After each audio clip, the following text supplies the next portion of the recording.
Good afternoon, everybody. My name is Barbara Kazimbaya Senkwe. I'm the Senior WASH Governance Advisor for USAID's Water and Hygiene Finance WASHFIN program, and I am based in our office in Nairobi, Kenya. This afternoon, I'll be talking to you about some work we have been doing under the WASHFIN activity and focusing specifically on the role of technical assistance in and scaling up innovative sanitation technology. And we will be drawing examples from our work in Senegal and Kenya. And I'll be telling you a little bit more about WASHFIN very shortly. Right. In terms of the presentation for this afternoon, I'll start by telling you a little bit about USAID's WASHFIN program. And then I'll talk about the work we've been doing in Senegal and Kenya in support of sanitation service providers that are trying to work with new sanitation technologies. And then I'll say something about the fecal sludge treatment challenge, and then the results of the work that USAID WASHFIN has been doing in those two countries, and focus then on the lessons we have learned as we do this work. So, USAID WASHFIN. USAID, as I said, this WASHFIN is the Water, Sanitation and Hygiene Finance Program. It has the objective of closing financing gaps to achieve universal access to water and sanitation services through sustainable and credit-worthy business models, and also increased public funding and expanded market finance for infrastructure investment. So the program is really focused on looking at financing. How do we bring in more financing into the water sector? Specifically, how do we bring in financing from the markets or the private sector? But at the same time, also recognizing that the public sector has a critical role to play still in terms of increasing funding to the water sector if we are going to reach the SDG number 6 by 2030. Where does WASHFIN work? We are in 8 countries in Africa and Asia. In Asia, we are in the Philippines, in Cambodia, and in Nepal. And in Africa, we are in Senegal, Kenya, Zambia, Mozambique, and South Africa. But today, I'll only be talking about our work in Senegal and Kenya. WASHFIN started in 2016 and we will close in 2022 around September. Our budget was about $50 million, and all of that is funded by USAID. Our target when we started WASHFIN in 2016 was to try and bring to the sector $200 million. So far, we have raised about 61.2, just under $61.2 million. And some of that is going to the countries that I'm talking about this afternoon. So we've been working in Senegal and Kenya. In those two countries, we have a very big focus on sanitation. In Senegal, we only work in sanitation, whereas in Kenya, we do water and sanitation. So today, I'll be talking about our activity in sanitation in Kenya, and then in Senegal on sanitation. Why are we working in this sanitation space? I think most of us on this session this morning will know that we've still got a big challenge in terms of sanitation across the globe. The World Bank reports that only 43% of the world's urban dwellers benefit from safe sanitation. So you've still got 57% of our population globally not having access to adequate sanitation. And if we look at the treatment of fecal waste, the numbers get even less. Only 18% of on-site domestic fecal waste is treated worldwide. So all the fecal matter which is produced at the household level, only 18% of it is treated worldwide. So we've still got a very big problem there in terms of reaching the safe part of the Sustainable Development Goal on sanitation. Fortunately, there are new decentralized technologies that are emerging as part of the solution. And most of these have a reuse of fecal waste as a key element in these technologies. And these are the technologies that I'll be talking about this this afternoon. How do we expand these technologies? And what we have seen with the WashFin experience is that expanding this technology requires financing from all sources, public and private. And so the thing that I'm sharing with you this afternoon is some of our experience as WashFin program in providing the technical assistance to find this financing that can help us expand these new technologies.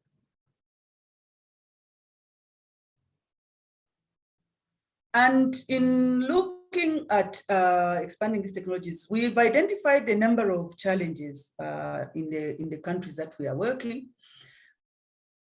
Is the enabling environment. And then on the other side is the solution provider level challenges. If we start with the enabling environment, of our countries, Africa, Asia, let's say the developing world or the South as the so-called southern part of our globe, public policy still favors sewers. And I think all of you work with the public sector. Most of our engineers, we are trained as engineers to do large sewer systems. And so when you begin to talk about technologies that are no longer dealing with sewer, it creates a bit of in the public sector because our policy still favors construction of large sewer systems.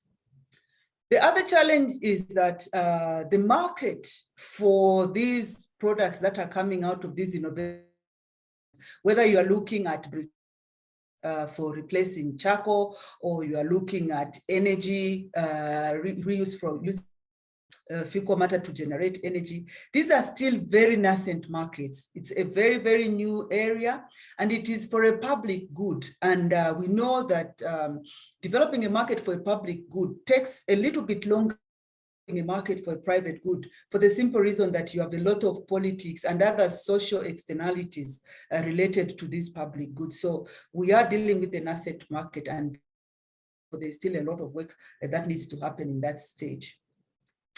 Secondly, or thirdly, most of these innovations, because they are innovations, so you begin with a group of clever ideas, they come up with the technology, but it requires a lot of funding to move from a designed technology to reach commercial scale. And what we have seen, as you will see later, is that it really takes quite a lot in terms of the financing that is required, the policy framework that is required to push these technologies to move from prototypes into scale.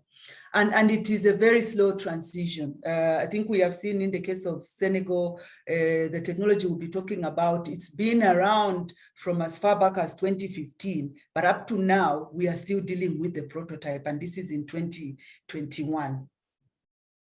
There's also a conflict amongst the service providers themselves. So if you are a company, you're a small entrepreneur, you've come up with a technology, let's say you are converting fecal matter into briquettes, and you are trying to sell this, as I said, into a market which is public and it is nascent and people don't know about it.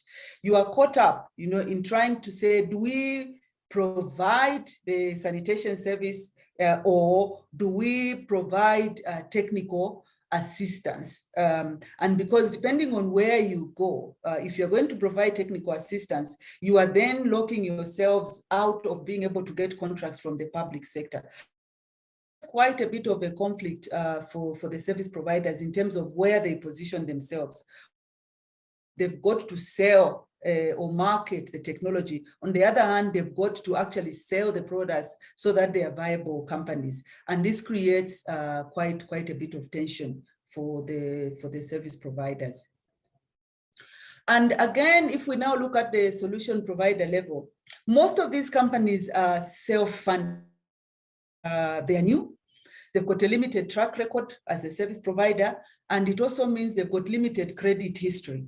So they cannot just walk into a bank and say, can I borrow 2 million, Mr. Bank Manager? Mr. Bank Manager does not know them because he has not yet dealt with them. And therefore, what you find is that for most of these companies, they need a lot of grant support in the early years to help them develop the business to a level that the commercial banks or other private equity investors would be interested in looking at them. They need time to build a history. They also, as companies that are coming up, they are because they are self-funded, they tend to be small to medium-sized. And some of the things that you would expect in a large company that has been operating for some time, it's these companies. So we find in the case of both Kenya and Senegal, there's a lot of inadequacy of data at the company level. So even if they wanted to go to an investor to say, can we please talk, would like to get some money, they need to start from zero, putting together the type of data that is required, especially if you're looking at commercial financials. Also, we find that there's a lot of inadequacy of manpower because these are startups, so like any other startup in any sector, they face similar challenges. You have inadequate manpower, and in many cases, we've had to move in and provide some backup support, especially on the finance skills that are required to deal with the private sector. And then finally, there's a limited experience with both commercial and public financials. Mostly when you talk about the commercial banks, yes, depending on where the company has been set up, they may have good experience with the commercial banks, but generally we find that they need a lot of help to understand what is it that these types of financials are looking for. And then when it comes to the public sector side, the whole idea of how services are procured in the water sector, especially where you have development partners financing most of these companies need to understand how does the World Bank procure, how does AFDB procure, and that means they need more time to settle down and understand really how do we get money from these different financing sources. So, what has been the WashFin response to these challenges? So WashFin seeks to leverage and align grant funding. And I think this is important, that we are not saying that we are trying to replace grant funding, because like I said, we need the grant funding. So we try and find ways in which we can leverage that grant funding with return-seeking investment. So anybody else who's looking at what money, I would like to invest in sanitation, but I would like to make a return. The question that we ask ourselves as WashFin is, how do we leverage the publicly available grant funding with return-seeking investments together with government investments so that we can help to support to balance the technology development with market creation for the services and solutions, because in terms of the need for sanitation services such as this is very much there, but the effective demand, that is not there, and that has to be created, and that is the space that we try and occupy as a WashFin program. And as the examples I'm sharing here, we targeted in this area a very small subset of the sanitation service providers. We only worked with one in Senegal and one in Kenya. Now, that is not to say we didn't work with other SSPs. We did work, especially in Senegal. We worked with over 100 sanitation service providers, but only in one case was there innovation in sanitation technology. And that is the one that I'm talking about today. We also concentrated on technologies that focus on reuse of fecal matter, because that also contributes to one of our targets, which is leveraging money for climate change purposes. So anything we can do to reuse materials we know contributes to conserving or dealing in some way with the climate change issue. Our engagement is focused solely on raising investment capital. So we don't get involved, for instance, in the first parts of the sanitation value chain. We are not involved in construction of toilets. We are not involved really in the transportation of fecal matter. Our engagement has been on raising investments for the sanitation solutions themselves. So expanding factories, expanding production of these materials coming from these new technologies. And as I'm sharing today, we are in the process of documenting our learning, both what we have seen from a practical point of view, but also some of those theoretical and conceptual issues. How do we move, from pilot prototype technologies into scaling up? And those are some of the things that we are trying to document. And this presentation is therefore part and parcel of that process of us trying to document our experience. So when we go to the actual support, in the case of Senegal, we supported a company called Delvic. We worked with them to prepare market studies on the inputs and outputs of the machine. And this is a machine called Omniprocessor. Most of you will have heard about it. It came in under the Bill and Melinda Gates Foundation, reinventing the toilet agenda. So it produces water, electricity, and ash. And our inputs were to work with Delvic to figure out what else did they need on the stock feed side. So we worked to help them think through the solid waste as part and parcel of the stock feed that would go into the machine to make sure that they had enough stock feed beyond the fecal matter. But we also worked with them on the supply side of their equation. What is it you want to sell, which from a commercial point of view makes sense? You are producing water, electricity, ash. Is this really the space you want to build your business as a business on? So we provided a lot of support there in thinking through, and a lot of studies around which would be the best place to locate the company as a business. And then we help them refine their financial model and the business plan. So having said, okay, from what we can see, you are able to focus on this particular product. Now, for you to take it to market and be able to make money out of it, you need a financial model that reflects that together with a business plan. So we help them prepare that as well.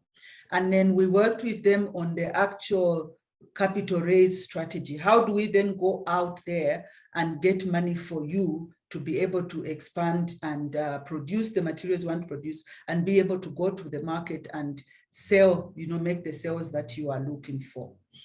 Ultimately, we did then work with them on preparation of investor outreach materials so that as they are going out to sell themselves to the people with the financing or the funding, they've got materials which are investor facing and not necessarily looking at the company, but what is it that an investor would be interested in seeing or hearing about what Delvic is trying to do.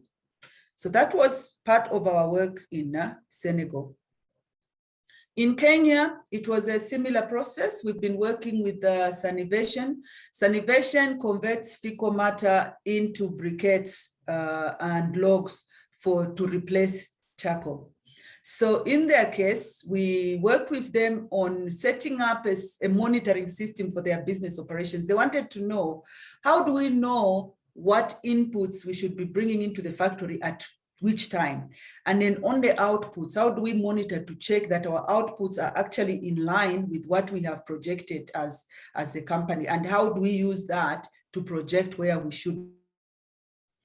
We also worked with Sanitation on an investor landscape assessment because they wanted to know who could be their potential financiers or funders. So we did an investor landscape assessment to help them identify potential people that could finance their activities. We then went on and worked on the demand side, looking at identification of the market. Where else could Sanitation go? Right now, they operate in Naivasha. And the question was, is there anywhere else in Kenya where they could expand their activities? So we did a market identification and segmentation for them to allow them to expand.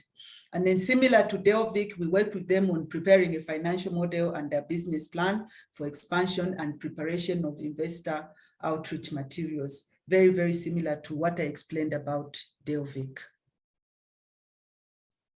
So what have been our results? In terms of sanitation in Kenya, we've produced quite a number of things for them. We did, like I said, the wash market assessment and segmentation. Now, if you go to sanitation, they'll tell you they're thinking of expanding to town A, town B, and they are thinking about doing this and that in that particular time, in that particular town. That came from the market assessment that we did with them. But we also worked with them on assessing partnerships with WASH institutions, especially on the public sector side. Like I said, the public sector really has a critical role to play here in creating that enabling environment for these companies. So how do they link with companies like Sanitation? How do they know that what Sanitation is doing is important work which they can build upon? So we did a lot of work there, and this resulted in quite a number of partnership assessments for Sanitation with WASH institutions. We also worked on enhancement of the Sanitation factory model. So they've been thinking about how they can expand the work they are doing in Naivasha.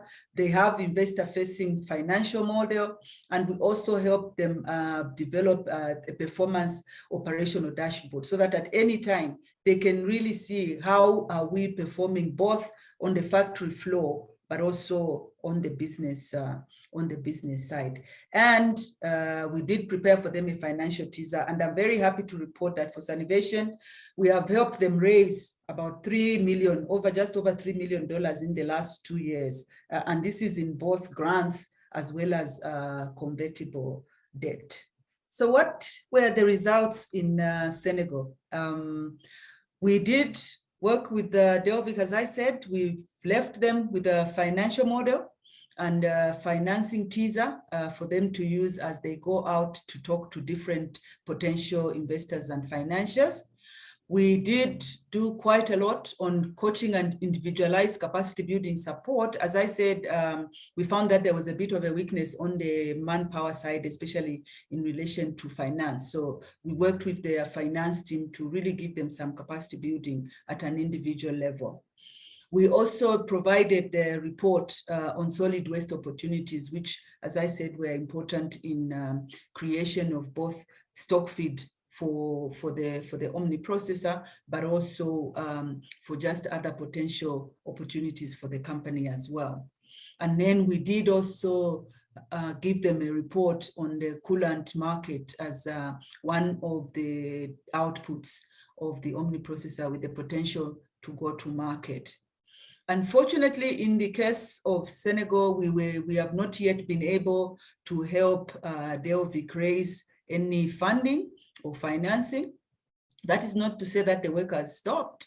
This work is still ongoing, and our hope is that in the next few years or so, the company will be able to raise the funding and financing that they require from the different potential investors.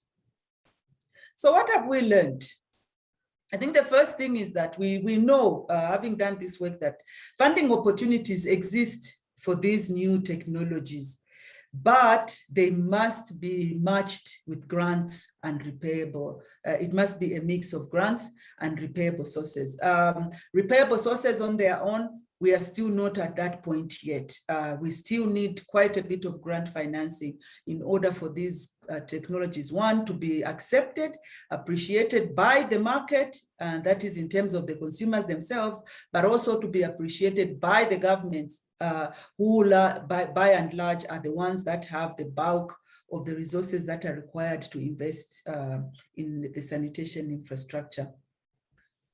The other thing, which may not be surprising, is that proving these technologies is time and resource consuming, and it must pay attention, anticipate many externalities.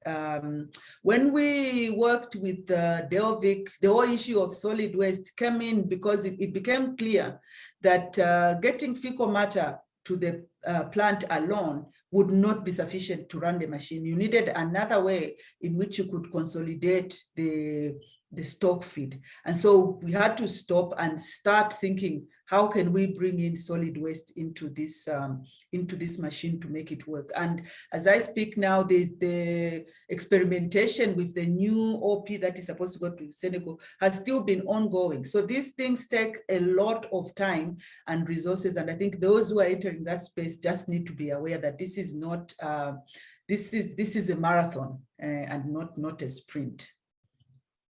The other thing that we are quite convinced is that the only way we are going to upscale these technologies, we have to create effective demand for these technologies as a public good through government engagement. And I think this is in terms of the policies. What is government thinking about how they want to serve the populations in their urban areas, where many people live in informal settlements? They are probably never going to get connected to a sewer system. How do we begin then to look at these technologies from a public point of view as part and parcel of the solution, and put in place policies, standards that would help to push the use of these technologies? But beyond that, I think governments must really pay attention to funding and procurement of these new technologies. Like I said, in the case of Kenya, it's been a very interesting journey because you have the big banks, World Bank, Africa Development Bank, putting in large sums of money into sanitation. But when you look in those programs, mostly they are still focused on sewage or pit latrines. Yeah. So the question is, how do we begin to change some of this so that when you have a large project funded by a multilateral or even a bilateral, that the issue of these technologies is built in as part and parcel of the solution to sanitation? And until we do that, it will be very difficult for us to upscale these technologies because they need a lot of money to be able to scale up. Finally, we need to explore how to incentivize governments to create an enabling environment that can leverage private capital for these innovative technologies.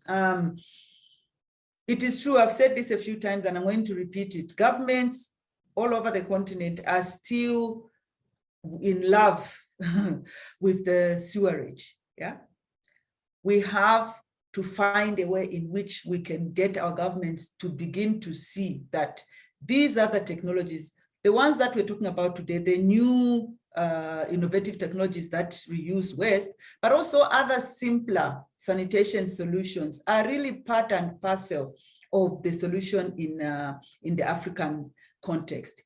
And it will not happen anyhow. I think those of us working in the sanitation space must really take it as a deliberate move, to think about what is it that our government policymakers need to know?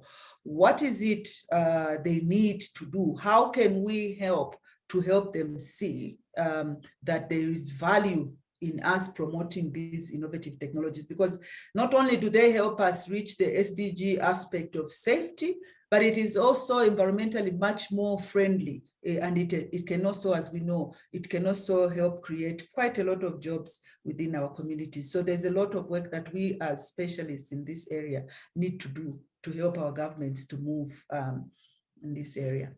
So I've come to the end of my presentation. Thank you so much for listening, and I'm looking forward to a lively discussion with you so we can exchange and learn from one another. Thank you so much.